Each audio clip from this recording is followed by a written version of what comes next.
Judd. Well, I think we've got a bag of goodies for you today because we're going to be talking about what's happening at the moment with all the movement in Pisces, the Pisces stellium, and also moving into Aries. And then we're going to introduce you to the most extraordinary chart that's going to be forming on the 9th of August, but we're going to keep that for a bit later on. So, Steve, let's start with what's happening at the moment. And just before we do, I just want to say it's the full moon in Libra, and boy, is it triggering me. It's sitting Yeah, right I on mean, my Saturn at the the full moment. moon was actually what 2 days ago now, but it's Yeah, still yeah. so Oh, resonant. absolutely. Um,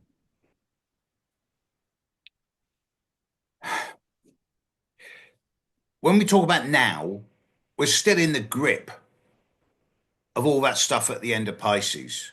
There is the ongoing and seemingly blooming permanent, but it's not. But it's been around for 2 weeks. It's going to be around for another 2 weeks. Conjunction of Venus, Saturn, and the North Node.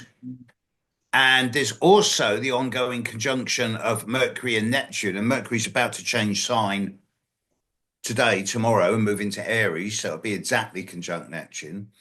There's also the separating conjunction of the Sun with Chiron. And Yes. then there's also the rapidly approaching opposition of Mars to Pluto, less than 5 degrees away now. I can feel it, can't you? Do you feel Yes, you can. Oh, it's I've playing seen out so many everywhere? car accidents in the last few days. Yeah. Um, there is this sense of imminence, expectation, and it's not anticipation, it's trepidation. I Mm. think that's a good way to describe what's going on because everyone feels a little bit out of control. Yes, or triggered. Yes. And as you know, I'm putting on this big gig at the start of May, and I'm thinking, oh God, I hope we get there in one piece. Well, when um, it's clear, it clears it will clear a bit. it'll be clear by then. Yeah, Yeah, we'll get a chance to review it.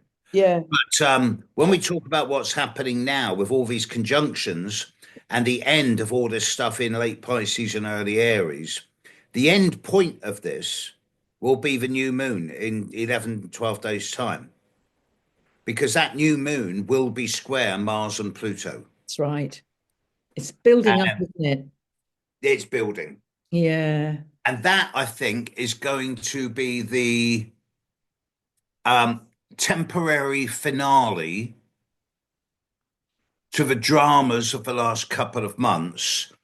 I Mm. think the overinflatedness of the global economic and political system is the bubble is about to burst. Well, it can't go on like this because the No, tension it can't. is just, it's so huge. It's like having an enormous spot that it's hurting, waiting to pop. It really does feel like that. Well, at the risk of being a Anyway, bit cruder, it feels like the whole world is constipated, and when it clears, it's going to be big. it does feel like that, doesn't it? It does. Um, Yeah. and one of the things, this is the beauty of being an astrologer at this time, because we know that everything is cyclical.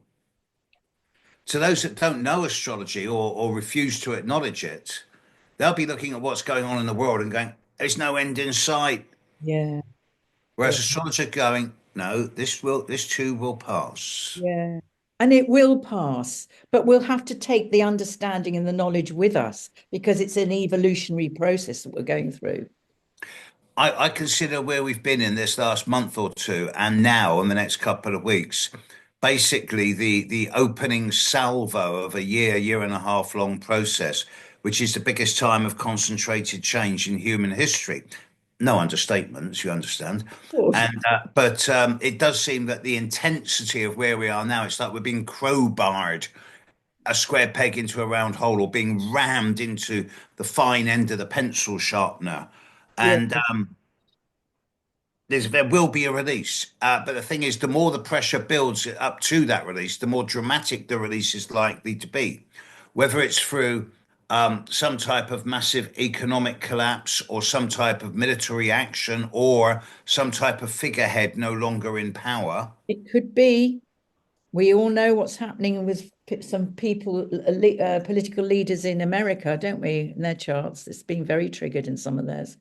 I'm getting a lot of emails from Canadian astrologers talking about now that they've managed finally to open the pipeline from Alberta to Vancouver, but now Canadian oil doesn't need to go to America to be refined and sold on.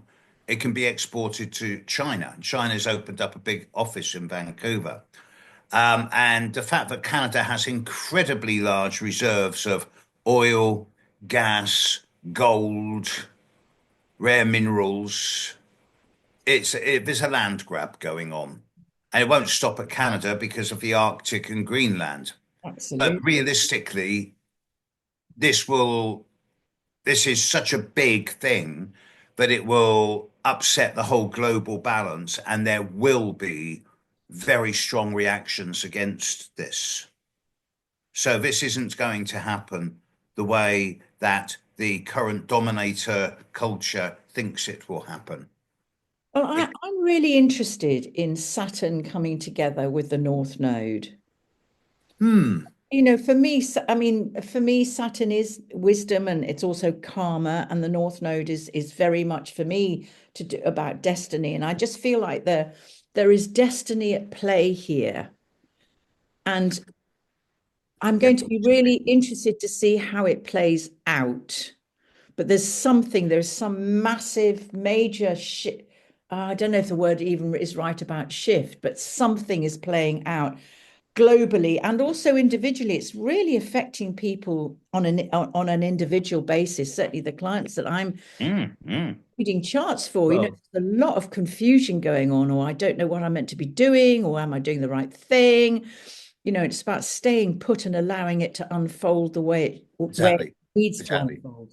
Now, to get a quick plug in, to use the word you just used, shifts happen. Yeah. But it's just my plug, right? But another way of looking at this, if we view Saturn in terms of the old way of looking at it as the kind of terminator, the boundary planet, the end game, Yeah. and Saturn conjunct the North Node in Pisces, along with Venus, which is actually quite comfortable in Pisces, but It loves being in Pisces. It dreams of romance. yeah, I wonder if this is the death gasp of the age of Pisces. Well, there's a lot of astrologers who believe it is, and it was at the equinox. I think we are cusping onto the age of Aquarius. Me too. And maybe this Saturn in North Node in Pisces, just at the end of Pisces, with Neptune moving into Aries. Maybe this is really is it. Well, I would go a bit further and I would suggest that by the time we're into March of next year and the Saturn Neptune conjunction is over and Saturn in Aries will be sextiling Pluto, then we enter a 2 year, even 3 year long trine from Uranus to Pluto. And I've got a lot of hope for that one. And I suspect that by that time, I will be saying clearly that we are now in the age of Aquarius by March of next year. Don't You you think? cannot say a date that it happens, but it's a cusp No. It's yes, it is. It's a we're in a period of great of transformation, if you like, aren't we? and But transition. Yeah. yeah, transition. I also think Uranus moving into Gemini is going to shift everything up several gears. Absolutely. Yeah, It's going to make so many of our current systems obsolete almost overnight. And again, that's why the oligarchs and the billionaires are making the land, trying to make the land grabs now, because they know that in a couple of years, their power bases are going to be fundamentally different to what they are now. Um, the whole global economy is in for a massive reset. in the next couple of years because everything is going to become more and more cerebral and online. And somewhere along their line, there's going to be a mixture between the two. And the chip in the finger. Fab. Yes. If you want it, I guess it'll be there if you want it. I think I'm really up for this. I hate being the separatist, but this sort of divide between protecting the human aspect of us, or the desire for so many people to want to return to the land and do it more naturally and to protect the human part of ourselves, and this massive jump in technology and in futuristic thinking, which actually doesn't really have that room for that. And I think that's going to be, there's a lot of astrologers and also spiritual teachers talking about the war of the soul. And I'm interested in that, Mm. very interested in that. And I wonder if this Saturn conjunct the North Node in Pisces, that for me, that is very soul based. Is this the decision? Is this the shift of how we want to live and making that decision? No, I don't want to be this and I want to be that, or I do want to be this and I don't want to be that. But on the based on the philosophy that you've got to go down to the bottom before you can go to the top, that you've got to go into the dark before you can get into the light. Yeah. I suggest that this is the death gasp of mainstream orthodox religion, Oh, yes. and that our belief systems in the future are going to be far more independently spiritual Yeah. and more animistic. And I can't wait. And but yeah, I do understand that the clash between the people who want a more ethnic lifestyle as opposed to the technological drive to the emerging future. Mm. And the paradox, there's a sort of clash between the two. It makes me glad I've got a lot of Gemini in my chart because I can see the ways in which they can coexist parallel to each other. Mm. Um, but it can't be, there can't be an imbalance. We can't go, we can't go We backwards. can't do either or anymore, can we really? That No. doesn't work. And so you're absolutely right. How do we bring the two together that work well together and have a voice in both without creating conflict? You're wrong. No, you're wrong. And that's what really concerns me is how can we go beyond that very limited thinking? I shouldn't say this, but I'm going to. You can cut it out afterwards, or you can leave it in. I'm sure the web world will love it.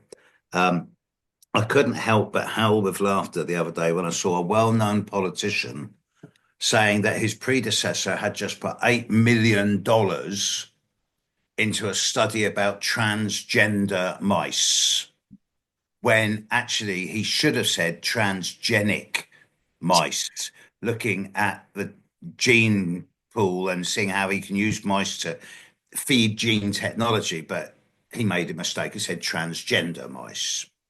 And he was absolutely sure that that's what he was talking about. And I was like, Oh my okay, just goodness. when you think it can't get any worse. Um, Do you know what? Humor is our greatest saving grace. Yes, yes. I've just been with an MP this weekend who I know, and she's one of the new MPs intakes, and she's bloody hell, she's doing the best she can with who she is. And the system's broken. Yeah. It's just broken. Our economy is broken. The NHS is broken. And I don't want to be a doomsayer, but how can we do this differently and better? And Easy. maybe this is the big shift. Maybe this will be Uranus moving into Gemini, the fact that we do communicate in a different way that's more, well, it has a higher purpose.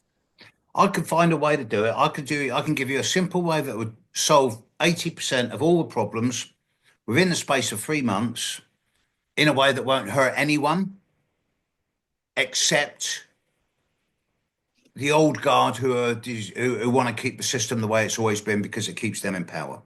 There is a way to do it. and it's simple. You just abolish all political parties.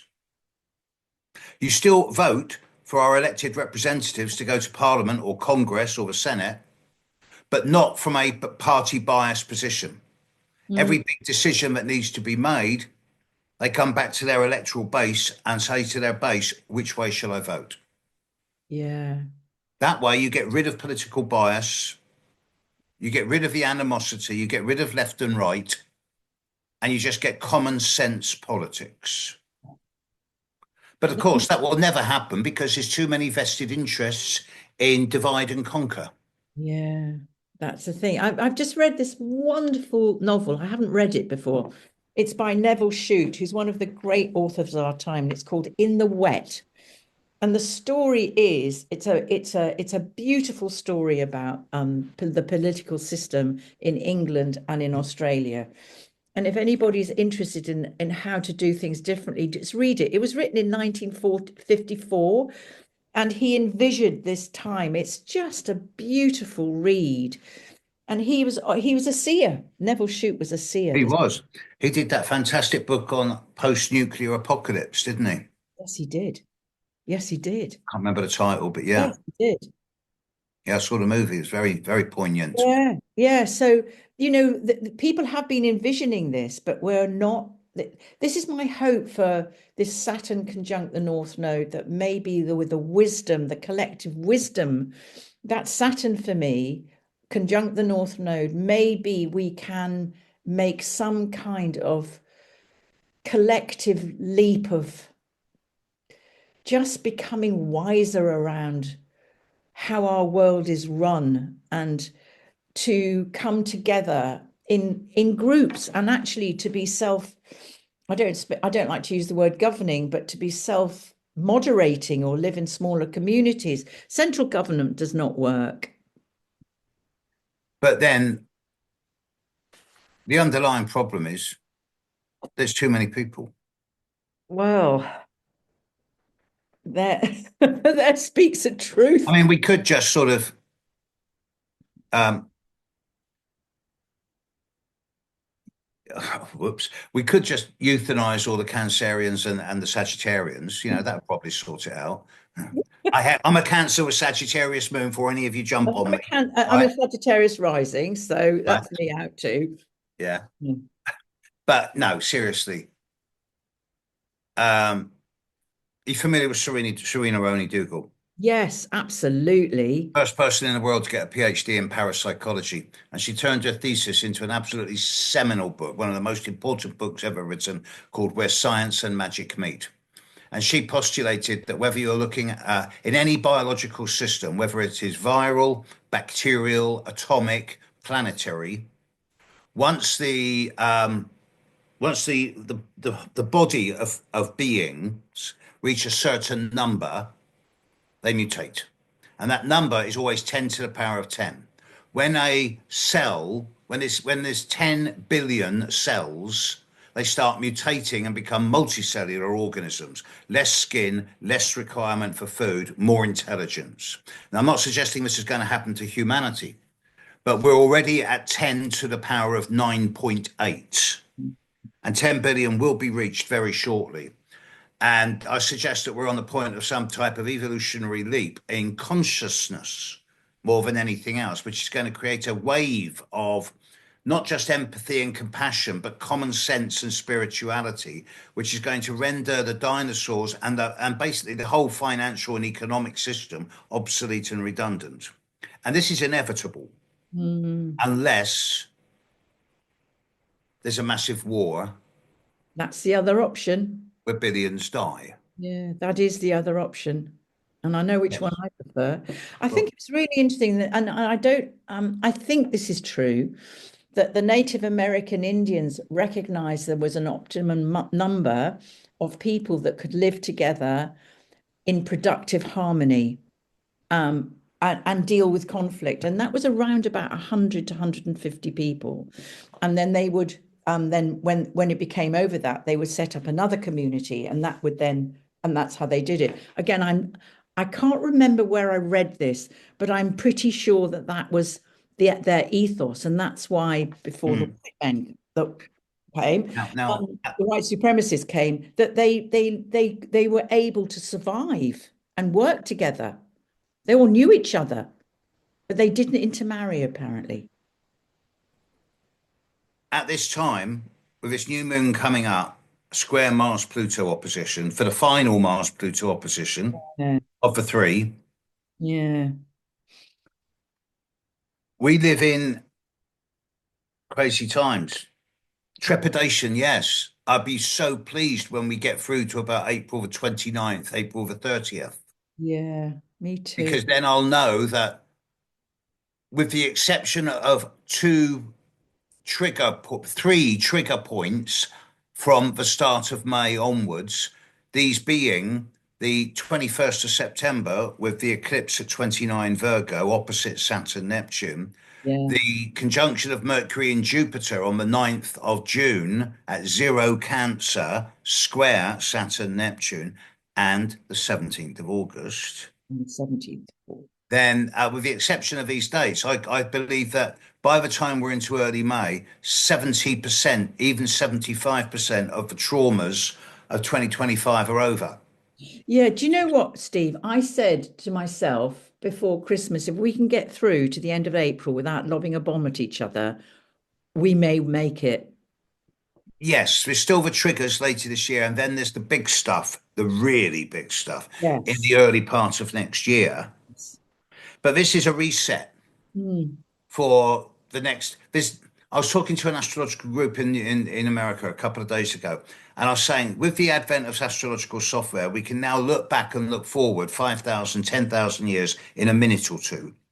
mm. And there's nothing in the last 2,500 years or the next 2,500 years that bears any similarity in terms of strength and intensity compared to the astrological patterns that are happening right now. This is it. This is the end of our training, the end of our apprenticeship.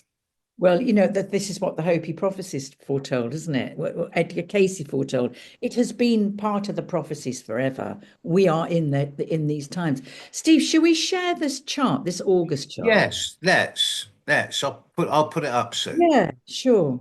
It's just a very interesting chart. Now I've set it for where I am around 25 to 4, 20 to 4 in the afternoon. Oh, it's the 9th of August Right, 2024, yeah, it's not the the 9th of August. 17th. Yeah, yeah. And I've set it for 20 to 4 because, yeah, there's a number of grand trines and oppositions and mystic rectangles, Two but kites. and a kite. Yeah. But I've set it for 20 to 4 in the afternoon, my time, because that gives a six-pointed star and it's more aesthetically pleasing. But it's the Star of Ishtar, isn't it? It's a hexagram. Yeah. Yes. And with Mars opposite Saturn, Neptune exactly, with Mercury opposite Pluto, with Uranus triggering them all, Yes. and its full moon. Just after the full moon, isn't it? It's what we call interesting. In How do you interpret? bonkers, mate. I think this tension running underneath it is going to really that's a biggie. Saturn opposite Mars. This, I don't think that this has got so much to do with the gulf over the Atlantic between North America, Europe, and finances. I think this is more to do with um, Russia, Ukraine, and possibly Israel and its surrounding countries, But because this chart speaks of final actions. mm, This is the last big hit from Mars yeah, to the outer planets. Yes, Mars will square Saturn, Neptune at the end of the year, but by that time they've retrograded back into Pisces and they're going to yes. be pulling away from each other. So that's not going to be so intense. This is the last big one. But look at how tight the opposition is between Mars and Saturn. It's really tight. It's really critical. So Yeah, it is. It is. And there's, I think yes, I'll probably go on holiday this week. but also it's beautiful because the Oh, it geometry totally of is. this is stunning. Yeah. If you look at well, how do you read a mystical triangle? First of all, I really don't like that name. Okay, fair I know enough. it's, I think it's a Blavatsky invention, Okay, what do you call it? a rectangle. The rectangle then. How do Yeah, you read I'm it? I'm I'm down to earth. Well, it's a gateway to me because yes, you've got the oppositions which force the issue, but you've also got the trines and sextiles which bring Yeah. opportunities to blend and to harmonize and to find escape routes. So to me, it's like the idea of something mutating under pressure into something more refined. It's a sense of alchemy with it. Mm. Mm. Lead changing into gold, or more likely, latent turning into potent. I always think it's quite artistic as well.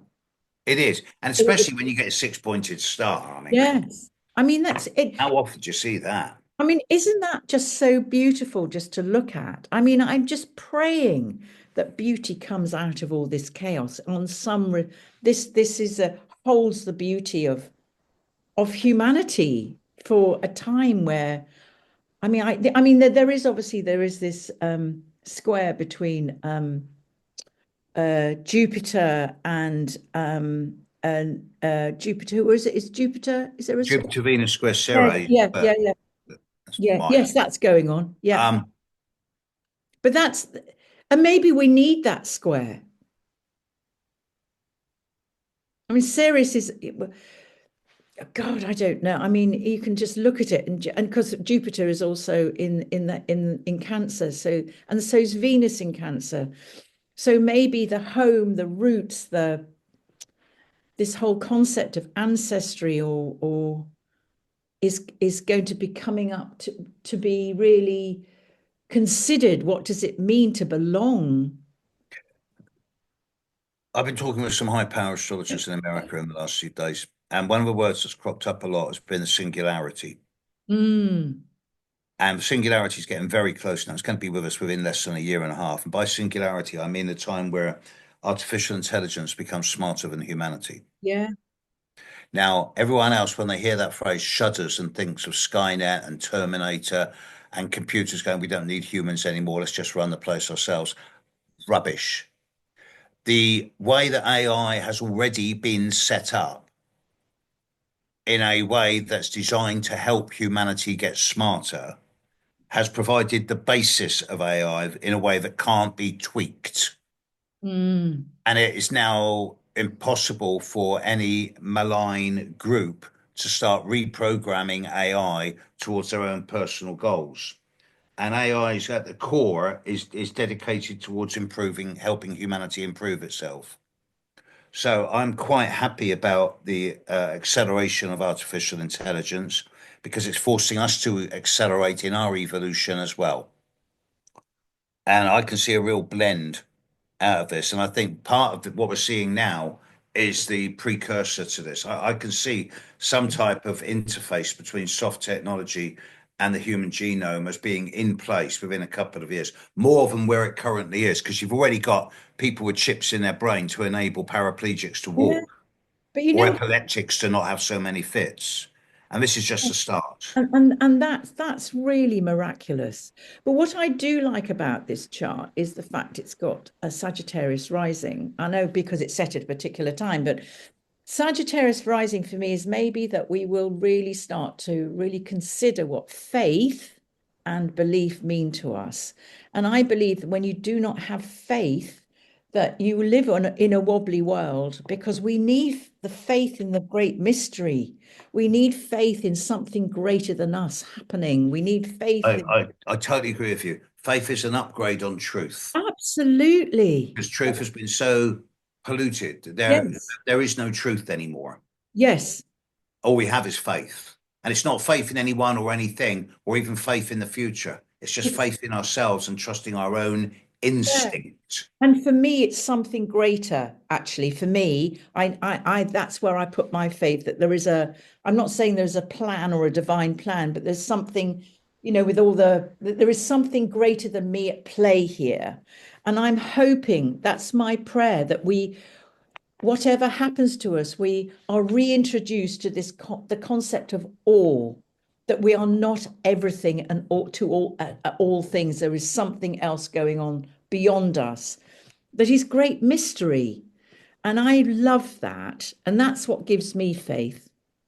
Me too. I love it that we're heading into what Terence McKenna called the nexus point, where we break through, not break down, Yes, absolutely. and then we enter into a kind of glory, Yes, which to me is representative of a more enhanced dimensional yes, objective field, yeah. where we feel, where we see things a lot clearer, where words like empathy and compassion become stronger, whilst at the same time keeping our feet on the ground and retaining our identity and individuality. Mm. It's a biggie, this one, isn't it? It's Yeah, very, I find this chart really cosmic. It's full of mystery and beauty and harmony and challenge at the same time. And kind of it's that kaleidoscope when you look down a kaleidoscope or it feel and they change. I feel it's like that. I mean, I don't think if I this had to choose one word from this chart, it would be hope. mm, yes. For me, it's faith. For you, it's hope. Yeah. And it'd be interesting to see what everybody feels who's watching this. Is there a word that comes to you as you watch or you sit with this? It's going to be tough with Mars opposite Saturn and Neptune. Yeah. There's going to be a lot of people throwing their toys out the pram at this time. Yes. But you know something? Maybe we need to. Maybe we need to. Maybe, we're just done with the way it was. But anyway, I do feel for me, there is this sense of beauty in and this there's a sense of real cosmic beauty in this chart, and we just felt that we wanted to share it with everyone who's watching, didn't we, just Steve? Yes, we did. We did. I think that's a great way to leave it. So I think it is.